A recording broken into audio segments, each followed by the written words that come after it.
Bonjour à tous et bienvenue pour cette nouvelle vidéo. J'ai lancé un vote sur YouTube hier soir vous disant quelle vidéo vous voulez que je fasse pour la prochaine vidéo et vous avez été très nombreuses à m'avoir demandé une vidéo sur la force de Coriolis et bien je vous la fais aujourd'hui. Très bien, sans plus tarder, Théo, fais péter l'intro.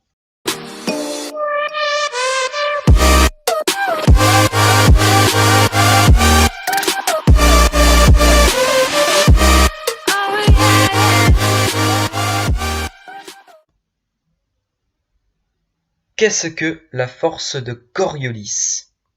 La force de Coriolis s'explique scientifiquement dans le cadre d'une branche de la physique qui s'appelle la mécanique. La mécanique étudie le mouvement des corps. La mécanique nous dit que le mouvement des corps est déterminé par l'action des forces qui agissent sur elles. Les corps en question peuvent être des masses d'air et d'eau ou même des billes.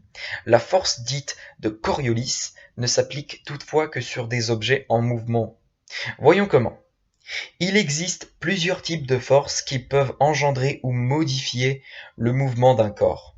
La force gravitationnelle entraîne la chute des corps, la force de frottement provoque leur ralentissement et celle de Coriolis provoque la déviation de leur mouvement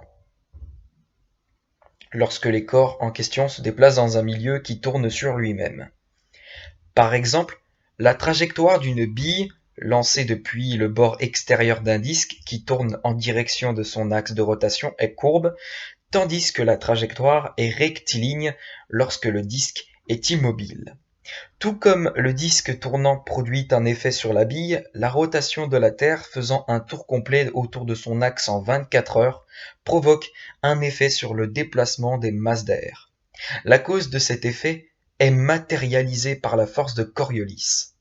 Si vous observez la Terre tourner depuis l'espace, vous voyez que sa surface tourne autour d'un axe. Nous-mêmes, nos maisons et nos villes tournons autour d'un axe imaginaire tout comme le plateau tournant. Imaginez maintenant que le bord extérieur du disque tournant représente l'équateur terrestre et le centre, le pôle Nord. La trajectoire d'une masse d'air en mouvement de l'équateur vers le pôle Nord est alors déviée vers la droite. On peut reprendre l'exercice, mais cette fois avec une bille qui se déplace depuis le pôle Nord en direction de l'équateur. Même conclusion, la trajectoire de la masse d'air est déviée vers la droite.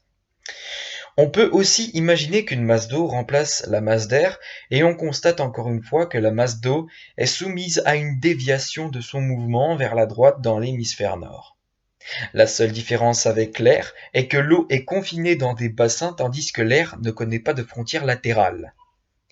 L'intensité de la déflexion dépend du taux de rotation de la Terre autour de son axe. Si la Terre était immobile, la force de Coriolis serait nulle et la déviation aussi.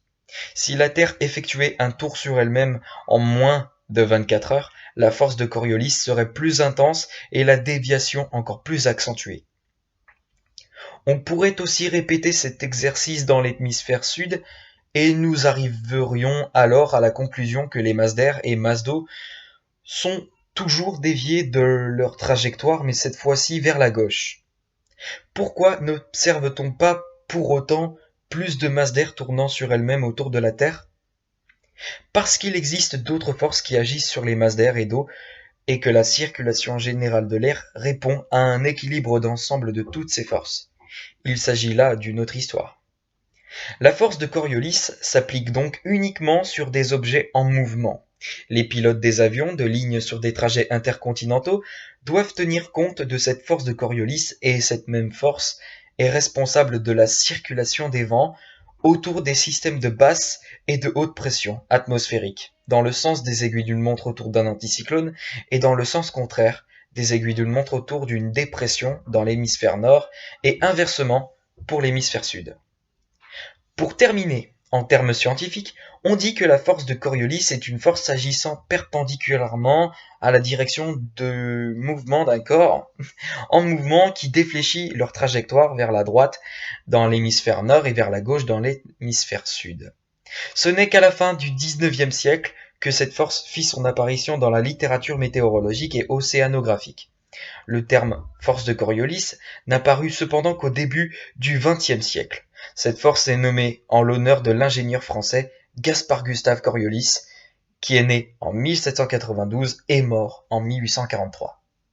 Et bien voilà ce qui conclut cette vidéo, j'espère qu'elle vous aura plu, et sur ce, je vous laisse ici, et on se retrouve, je pense, tout à l'heure pour une prochaine vidéo.